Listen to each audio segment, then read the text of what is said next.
Welcome to Nanak classes. दोस्तों, Nanak classes के YouTube channel पे आपका स्वागत है। आज है 19 जनवरी 2022 और 19 जनवरी 2022 के जितने भी most important Rajasthan current affairs के क्वेश्चन बनते हैं, आज हम उनको डिस्कस करेंगे। पूरा वीडियो ध्यान से देखना और लास्ट में मैं आपसे क्वेश्चन पूछूंगा जिनके जवाब आपको कमेंट बॉक्स में देने हैं। दोस्तों, वीडियो अच्छा लगे सारे विद्यार्थी लाइक जरूर करना, शेयर करना। तो शुरुआत करते हैं राजस्थान करंट अफेयर्स 19 जनवरी के टुडे मोस्ट इंपोर्टेंट क्वेश्चनों की। बने रहिए लास्ट तक जो इंपॉर्टेंट चीजें आपको मिलती है बूस्टर डोज के साथ, उसके साथ बने रहिए। तो स्टार्ट करते हैं। पहला क्वेश्चन देखिए, बहुत ही इंपॉर्टेंट क्वेश्चन। राज्य में जयपुर व जोधपुर के बाद किस जिले में पुलिस कमिश्नरेट प्रणाली लागू की जाएगी? जी, बहुत इंपॉर्टेंट क्वेश्चन, क्योंकि इससे पहले जयपुर और जोधपुर, जब से हमारे राज्य के अंदर इन दो शहरों में पुलिस कमिश्नरेट प्रणाली लागू हुई है, हर साल कोई ना कोई पेपर में क्वेश्चन आया यह है। लेकिन अब एक बार फिर घोषणा हो चुकी है कि एक तीसरे जिले के अंदर भी, तीसरे शहर में भी पुलिस कमिश्नरेट प्रणाली लागू की जाएगी। उसका नाम है कोटा। जी बिल्कुल, जयपुर और जोधपुर के बाद किस जिले में पुलिस कमिश्नरेट प्रणाली लागू की जाएगी? उत्तर हो जाएगा शिक्षा नगरी राजस्थान का नालंदा कोटा जिले के अंदर। तो मुख्य तथ्य देखिए, जयपुर व जोधपुर में 1 जनवरी 2011 से पुलिस कमिश्नर रेट प्रणाली लागू है। राज्य सरकार द्वारा कोटा में भी पुलिस कमिश्नर प्रणाली लागू करने की हाल ही में घोषणा की जा चुकी है। जयपुर के कमिश्नर कौन है? आनंद श्रीवास्तव। और जोधपुर के कमिश्नर कौन है? जोश मोहन। ठीक है, हमारी सुबह की ये जो क्लास होती है वो 15 से 20 मिनट की क्लास होती है। इसमें सिर्फ करंट अफेयर से संबंधित बात होती है, आलतू फालतू बात नहीं होती है। जो विषय की बात होती है उसी पे चर्चा करते हैं, क्योंकि करंट का मतलब होता है लास्ट 15 या 20 मिनट की करंट की क्लास। सुबह सुबह अगर चाय के प्याले के साथ एनर्जी क्लासें मिले तो हम निरंतर पढ़ सकते हैं, क्योंकि करंट का मतलब 15-20 मिनट होता है। उसके बाद में हम बाकी अपने सब्जेक्ट पढ़ते हैं। ऐसे नहीं कि करंट को हम 2-2 घंटे लेके बैठे रहे, करंट पर ही बैठे रहे। वो करंट नहीं पढ़ा जाता है, क्योंकि एग्जाम के अंदर करंट आता है। इसलिए सुबह सुबह शुरुआत जब भी हम करें तो करंट से करें, अच्छी चीजों से करें, तो हमारी शुरुआत हो जाती है। इसलिए हम सिर्फ टॉपिक पर मुख्य फोकस रखते हुए उतनी चर्चा करते हैं जितनी आपके काम की है। तो याद रह गया ना, जयपुर जोधपुर में 2011 से पुलिस कमिश्नरेट प्रणाली लागू है। जयपुर के वर्तमान कमिश्नर है आनंद श्रीवास्तव और जोधपुर के कमिश्नर है जोश मोहन। और अब कहां स्थापित की जा रही है? कोटा के अंदर। अब कोटा की बहुत बार मैंने बात कर ली, तो मैं आज कोटा की बात नहीं करूंगा, बल्कि पुलिस से संबंधित पुलिस कमिश्नर प्रणाली या किससे संबंधित बूस्टर डोज है आपके सामने, तो बूस्टर डोज की चर्चा करेंगे। नया पुलिस कानून 19 मई 2018 से लागू किया गया है। पुलिस से संबंधित ही बातें करूंगा मैं। नया पुलिस कानून 19 मई 2008 से लागू किया गया है। विधायकपुरी पुलिस थाना है जयपुर का पहला आदर्श पुलिस थाना है, जिसे 2005 में ISO 9001 2000 प्रमाण पत्र प्रदान किया गया। बहुत इंपॉर्टेंट है, विधायकपुरी पुलिस थाना जयपुर का। राज्य का पहला महिला पुलिस थाना 8 मार्च 1989 को जयपुर में स्थापित किया गया। ध्यान रखना, साइबर थाना भी जयपुर में स्थापित किया गया था और पुलिस पर्यटक थाना भी कहां स्थापित किया गया? वो भी जयपुर के अंदर। लेकिन बहुत इंपॉर्टेंट, राज्य का पहला महिला पुलिस थाना 8 मार्च 1989 को खोला गया और वर्तमान में 33 के 33 जिलों में महिला पुलिस थाने हैं। धौलपुर SP ऑफिस राज्य का पहला पुलिस अधीक्षक कार्यालय है, जिसे ISO प्रमाण पत्र से नवाजा गया है। ये बूस्टर डोज के अंदर एक अलग से चीजें हैं, आपको अच्छी तरीके से याद रखना है। राजस्थान पुलिस विभाग ने 18 दिसंबर 2006 को ऑनलाइन FIR योजना शुरू की थी।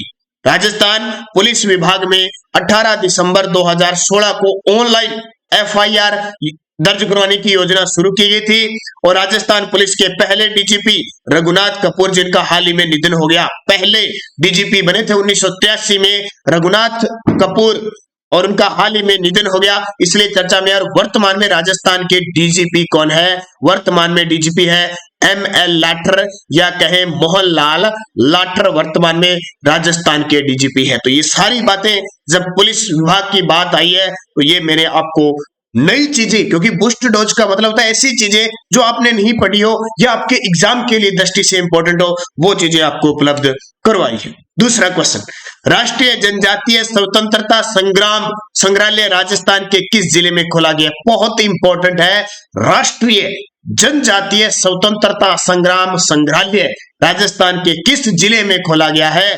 उत्तर आ जाएगा बांसवाड़ा। और ये बांसवाड़ा का जब नाम आएगा तो नहीं बोलना है आपको मानगढ़ धाम। मानगढ़ धाम वो तारीख 17 नवंबर 1913 मार्गशीर्ष पूर्णिमा का दिन, उस दिन गोविंद गिरी के नेतृत्व में भील इकट्ठे हुए थे और अंग्रेजों ने गोलियां चलाई। लगभग 1500 भील मारे गए थे, जिसे राजस्थान का जलियांवाला बाग हत्याकांड कहा जाता है। मानगढ़ नरसंहार हुआ था और वहां पे 1500 से ज्यादा भील मारे गए और सरकार ने राष्ट्रीय जनजातीय स्वतंत्रता संग्राम संग्रहालय की वहां स्थापना की थी। पहले ये खोला नहीं गया था, अब इसको खोल दिया गया है, तो ये चर्चा में आ गया। तो बांसवाड़ा के अंदर इसे खोला गया है। पधारो मानगढ़ धाम, एक पर्यटक स्थल के रूप में इसे नाम दिया गया। पधारो मानगढ़ धाम। बांसवाड़ा के विशेष लक्ष्य को लेकर 17 नवंबर 1913 में शहीद हुए 1500 आदिवासियों की शहादत स्थली, जिसमें गोविंद गुरु की प्रतिमा स्थापित है इस संग्रहालय के अंदर। झारखंड के क्रांति दूत बिरसा मुंडा, संत मावजी, शहीद नाना भाई खाट और कैसे भील इकट्ठे हुए थे, गोविंद गुरु कैसे संबोधन कर रहे थे, बहुत सारी यानी 1500 से आसपास इसमें प्रतिमा स्थापित है। लोग भील कैसे इकट्ठे हुए थे, किस प्रकार गोलियां चलाई थी, कैसे स्वतंत्रता आंदोलन में अपनी आहुति दी थी, इस प्रकार की इस संग्रहालय के अंदर बहुत सारी मूर्तियां बनी हुई है। और कोई राजस्थान का शायद ही कोई ऐसा एग्जाम नहीं है जहां मानगढ़ धाम से क्वेश्चन नहीं आए। बहुत इंपॉर्टेंट है बांसवाड़ा का मानगढ़ धाम नरसंहार। ये अच्छे तरीके से याद रखना। जब डूंगरपुर की बात आती है तो डूंगरपुर में नवाटापुरा के अंदर बेणेश्वर धाम, आपको पता है आदिवासियों का कुंभ या मेला स्टार्ट हो चुका है और सबसे बड़ा मेला जो मुख्य मेला लगता है वो माघ पूर्णिमा को लगता है। तो ये आपके लिए इंपॉर्टेंट चीजें हैं। अगला क्वेश्चन देखिए, क्योंकि बांसवाड़ा के बारे में मैं आपको बता चुका हूं। राजस्थान वक्फ बोर्ड के नए चेयरमैन किसे बनाए गए, ये आपके लिए इंपॉर्टेंट है। राजस्थान वक्फ बोर्ड के नए चेयरमैन किसे बनाए गए हैं? हाल ही में राजस्थान वक्फ बोर्ड के नए चेयरमैन बने हैं डॉक्टर खानू खान बुद्धवाली।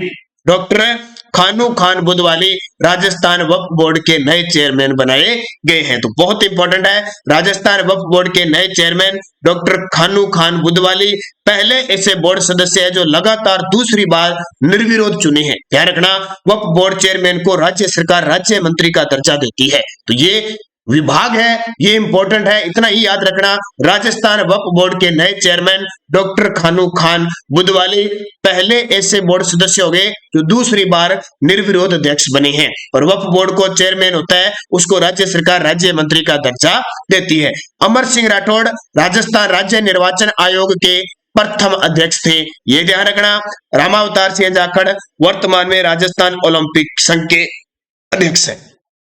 अब देखिए बूस्टर डोज क्या कहती है। बूस्टर डोज ये कहती है कि आज हम मुख्य जो पद है, प्रशासनिक पद है राजस्थान के, उनके पदाधिकारियों की चर्चा करेंगे। राजस्थान के लोकायुक्त प्रताप कृष्ण लोहरा है, 13वें लोकायुक्त है। वैसे मैंने राजस्थान में कौन क्या आपको वीडियो दे दिया, उसमें सब बता दिया, लेकिन फिर बूस्टर डोज में बता रहा हूं। मुख्य सचिव है निरंजन आर्य, वर्तमान में मुख्य सचिव कौन है? निरंजन आर्य। ये कुछ दिनों बाद बदलने वाले हैं, ये कोरोना नहीं आता तो अभी इनको सबको बदल देते और नई लिस्ट आ जाती, लेकिन अभी चल रही है निरंजन आर्य। महाधिवक्ता है महेंद्र सिंह सिंघवी, महाधिवक्ता हमारे कौन है? महेंद्र सिंह सिंघवी। राजस्थान लोक सेवा आयोग के अध्यक्ष कार्यवाहक रूप में संभाल रहे हैं शिव सिंह राठौड़। इन्होंने किसका स्थान लिया? भूपेंद्र सिंह यादव का।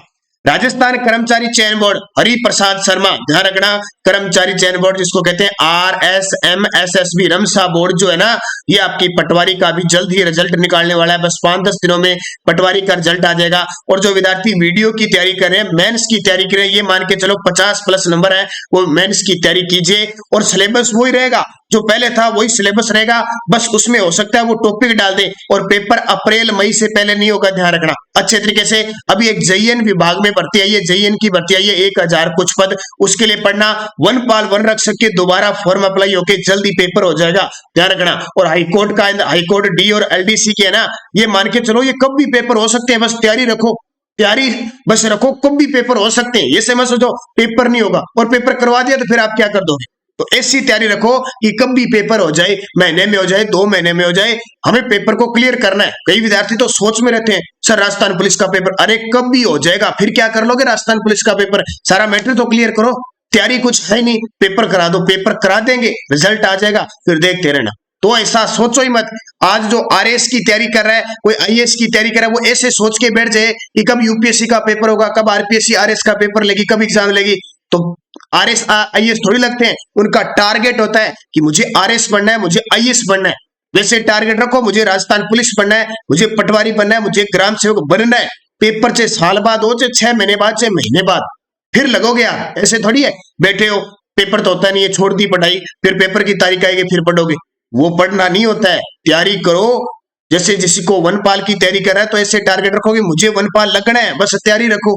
मुझे वीडियो का एग्जाम मेंस क्लियर करना है तो करना है, ऐसे तैयारी होगी। न कि सोचोगे विचारोगे कि पेपर आए, एडमिट कार्ड आए फिर पढ़ूंगा, तो कुछ नहीं बनता। आपको पता है इतनी दुनिया भर के फॉर्म भरे जाते हैं और इतने पढ़ने वाले होते हैं आपको। तो आप ऐसे टारगेट रखो कि जैसे कहते हैं कि मुझे आरएएस बनना ही है, मुझे आईएएस बनना ही है। वो ऐसे थोड़ी इंतजार करते हैं कि सरकार कब आईएएस की भर्ती निकालेगी फिर मैं तैयारी करूंगा। तो याद रखना इस बात को, आपका जो टारगेट है बस वो टारगेट रखो। पेपर कब भी हो, बार बार पूछने की आपको जरूरत ही नहीं पड़े कि राजस्थान पुलिस का एग्जाम कब हो। अरे क्या करना है, आपका टारगेट है राजस्थान पुलिस बनना है, मुझे कब भी पेपर हो मैं पुलिस बनूंगा, पुलिस में लगूंगा, मुझे भर्ती मिलेगी। मुझे कंप्यूटर का पेपर पास करना है, 10,000 में से एक सीट मेरी पक्की है, पेपर कब भी हो। ऐसे टारगेट लेके तैयारी करो, फिर तैयारी होगी। ऐसे थोड़ी है बैठे और इंतजार कर रहे हो पेपर का, तो पेपर तो आएगा, चला जाएगा, आंसर की आ जाएगी, रिजल्ट आ जाएगा, लोग लग जाएंगे और इंतजार करते रहना। तो इस बात को गौर कर लेना, सुबह सुबह की बात कही हुई मेरी सच्ची होती है।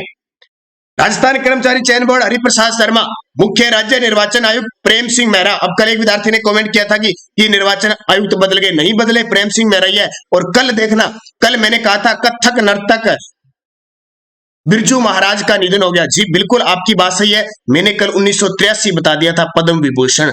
आप कल दैनिक भास्कर की न्यूज देखना, उसने भी 1983 लिख रखा है। तो मैंने 1983 देखा तो मैंने देख लिया, ठीक है। बाद में मैंने देखा वो 1986 है। बिल्कुल आप सभी विद्यार्थियों की बात सही है, 1986 है, तो 1986 कर लेना।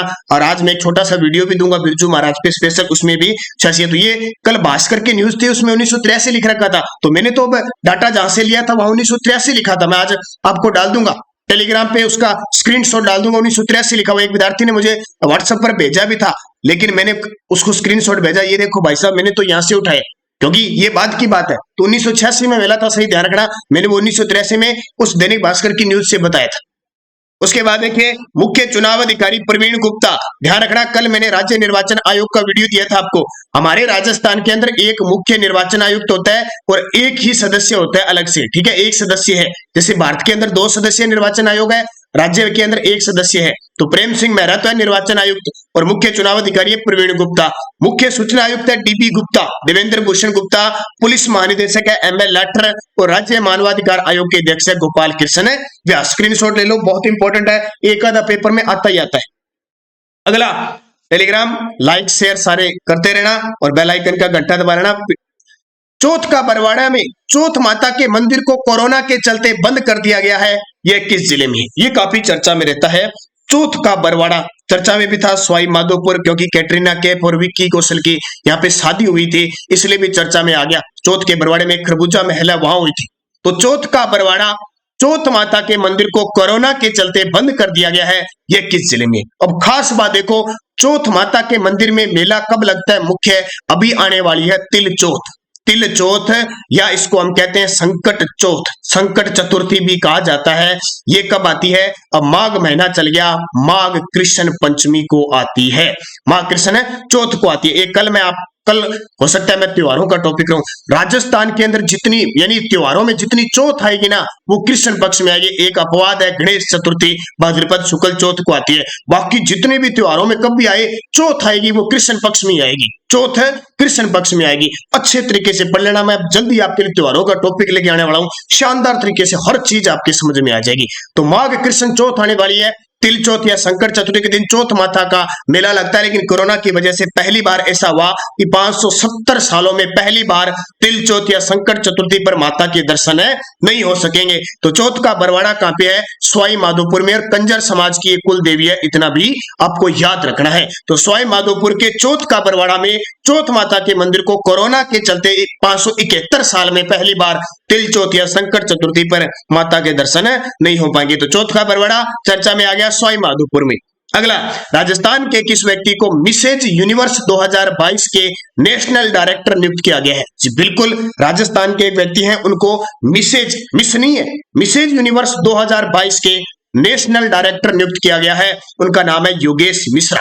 ये राजस्थान के जयपुर के रहने वाले हैं योगेश मिश्रा। तो मिसेज यूनिवर्स 2022 का आयोजन कोरिया में किया जाएगा। कहां पे? कोरिया में किया जाएगा। जयपुर के योगेश मिश्रा को इसका नेशनल डायरेक्टर नियुक्त किया गया। ये इंपॉर्टेंट है, पढ़ लिए। जयपुर के योगेश मिश्रा को इसका नेशनल डायरेक्टर नियुक्त किया गया है। योगेश मिश्रा मिस राजस्थान और मिसेज राजस्थान के आयोजक रहे हैं। मिस राजस्थान और मिसेज राजस्थान के आयोजक रहे हैं और अब इन्हें मिसेज यूनिवर्स 2022 के आयोजन कोरिया में होगा, उसका नेशनल डायरेक्टर नियुक्त किया गया। तो ये बहुत बड़ी बात है। अब देखिए, आपको कमेंट करके बताना है मिस राजस्थान और मिसेज राजस्थान अब राजस्थान में कौन बनी है ताजा, 2022 की या 21 की? क्या है? मिस राजस्थान और मिसेज राजस्थान दोनों में आपको बता चुका हूं, बूस्टर डोज में भी बता चुका हूं। ये दोनों मुझे कमेंट करके बताओगे आप सारे विद्यार्थी। छठा क्वेश्चन देखिए, राजस्थान के किस स्थान पर दुर्लभ पक्षी स्टार्क बिल्ड किंग फिशर देखने को मिला है? ये देखिए बहुत बड़ी बात होती है। इस प्रकार के प्रश्न ना पेपर में आजकल एग्जामिनर पूछने लग गया कि दुर्लभ कोई भी पक्षी मिलता है ना, उसको ध्यान आकर्षित करने के लिए कि विद्यार्थी कितना ध्यान दे पाते हैं। तो राजस्थान के किस स्थान पर दुर्लभ पक्षी स्टार्क बिल्ड किंग फिशर देखने को मिला है? तो इसका उत्तर हो जाएगा बेंगू चित्तौड़गढ़ के अंदर। बेंगू किसान आंदोलन नाम याद आता होगा, तो वहां से याद रखना, बेंगू चित्तौड़गढ़ के अंदर। चित्तौड़गढ़ जिले के बेंगू क्षेत्र में अनोपपुरा जंगल में ब्राह्मणी नदी के पास दुर्लभ पक्षी स्टोक बिल्ड, ठीक है, यानी स्टार्क बिल्ड किंग फिशर देखने को मिला। तो ये इंपॉर्टेंट है। अब देखिए, शाहबाद बारह क्यों चर्चा में है? राजस्थान का 15वां कंजर्वेशन रिजर्व इसको घोषित कर दिया गया है। मरु उद्यान जैसलमेर सम के पास हाल ही में MiG-21 क्रैश हुआ था, इसलिए चर्चा में है। कोटड़ा उदयपुर आदिवासी क्षेत्र के लिए प्रसिद्ध है। और बेंगू चित्तौड़गढ़, बेंगू किसान आंदोलन भी यहाँ से शुरू हुआ था, बेंगू किसान आंदोलन, तो ये भी है। और अभी दुर्लभ पक्षी स्टोर्क बिल्ड फिशर देखने को मिला है। तो ये थोड़ा सा इतना ही याद रखना, ज्यादा इंपॉर्टेंट नहीं है। और पीडीएफ हमारी टेलीग्राम पर Nanak classes Rajasthan current affairs नाम से ग्रुप बना हुआ है, वीडियो के डिस्क्रिप्शन में, वहां से लिंक से आप टेलीग्राम जरूर जुड़िए। पीडीएफ आपको मिलती है, क्विज इसकी मिलती है, कोई भी सूचना होती है, क्योंकि हमारी एक छोटी सी क्लास चलती है सुपरफास्ट क्लास, वो भी वहां पे उसकी सूचना मिलती है। अब पिछले वीडियो का क्वेश्चन क्या था? राजस्थान का पहला मूक बधिर कॉलेज किस जिले में खोला गया? तो आप सभी विद्यार्थियों का उत्तर था जोधपुर। क्या था? जोधपुर। मुख्यमंत्री अशोक गहलोत ने इसका उद्घाटन किया। अब आपके लिए क्वेश्चन है जिसका जवाब आपको कमेंट बॉक्स में देना है। राजस्थान के शास्त्रीय नृत्य कथक के प्रवर्तक जिनका हाल ही में निधन हो गया, कथक के प्रवर्तक जिनका हाल ही में निधन हो गया, हरिमोहन शर्मा, बिरजू महाराज, उदय शंकर, कृपाल सिंह शेखावत। सारे जवाब दे देना। और उन्हें कब पद्म विभूषण मिला वो आप बता देना। यस्टरडे डोज क्या थी? ख्वाजा मोइनुद्दीन चिश्ती का उर्स किस माह में लगता है? तो 1 से 6 रजब तक लगता है, रजब महीने के अंदर लगता है। ख्वाजा मोइनुद्दीन चिश्ती जो 1192 में मोहम्मद गोरी के साथ, जब अजमेर के शासक पृथ्वीराज चौहान तृतीय थे, उनके शासनकाल में अजमेर आए थे और अजमेर इनकी कर्मभूमि थी। महाशिवरात्रि कब बनाई जाती है? फाल्गुन कृष्ण त्रयोदशी को महाशिवरात्रि बनाई जाती है, फाल्गुन कृष्ण त्रयोदशी को। देव उठनी 11 कब बनाई जाती है? कार्तिक शुक्ल 11 को। अब याद रखना, आषाढ़ के अंदर देव उठनी, देव सेनी 11 आती है। याद रखना, जितनी भी चौथ आती है वो सारी कृष्ण पक्ष में आती है, सिर्फ एक गणेश चतुर्थी को छोड़कर। जितने भी नवरात्र आते हैं वो सारे शुक्ल पक्ष में आते हैं, क्योंकि खास करके चैत्र और आश्विन में आते हैं। और देव उठनी 11 के दो या देव उठनी देव सेनी 11 के दो, दोनों ही याद रखना कृष्ण शुक्ल पक्ष में आती है। तो एक तो आषाढ़ के अंदर आती है, वहां सो जाते हैं देवता, और 4 महीने बाद कार्तिक महीने में 11 में उठ जाते हैं। जल झुलनी एकादशी कब बनाई जाती है? भाद्रपद शुक्ल एकादशी को जल झुलनी या देव झुलनी एकादश बनाई जाती है। और बसंत पंचमी कब बनाई जाती है? माघ शुक्ल पंचमी को बनाई जाती है। बसंत पंचमी के दिन हमारे राजस्थान में बालिकाओं को गार्गी पुरस्कार दिया जाता है, जो 10वीं और 12वीं में 75% अंक लाती है, उनको गार्गी पुरस्कार दिया जाता है। तो एक स्पेशल मैं आपके लिए एक वीडियो लेके आऊंगा स्पेशल त्योहारों का, उसमें पूरी चर्चा शानदार करेंगे। नेक्स्ट डोज देखिए, मेवाड़ का खजुराहो किस मंदिर को कहते हैं? मंदिर आगे। हड़ौती का खजुराहो किस मंदिर को कहते हैं? राजस्थान का खजुराहो किस मंदिर को कहते हैं? मेवाड़ का अमरनाथ किस मंदिर को कहते हैं? और सपनों से बना मंदिर किस मंदिर को कहते हैं? देखो कितने शानदार 5 क्वेश्चन। मेवाड़ का खजुराहो हड़ौती का खजुराहो, राजस्थान का खजुराहो, मेवाड़ का अमरनाथ, सपनों से बना मंदिर। पांचों के जवाब आपको शानदार देने हैं। जाते जाते वीडियो को लाइक शेयर सारे विद्यार्थी जरूर कर देना, ताकि हम निरंतर बने रहें। और सुबह की क्लास छोड़ना मत, ये सुबह की क्लास बड़ी शानदार क्लास होती है। और करंट, क्योंकि एक एक बूंद से घड़ा भरता है, उसी प्रकार एक एक क्वेश्चन से हम एग्जाम को फाइट करेंगे। तो सभी विद्यार्थी लाइक शेयर कर देना। धन्यवाद। जय हिंद, जय भारत।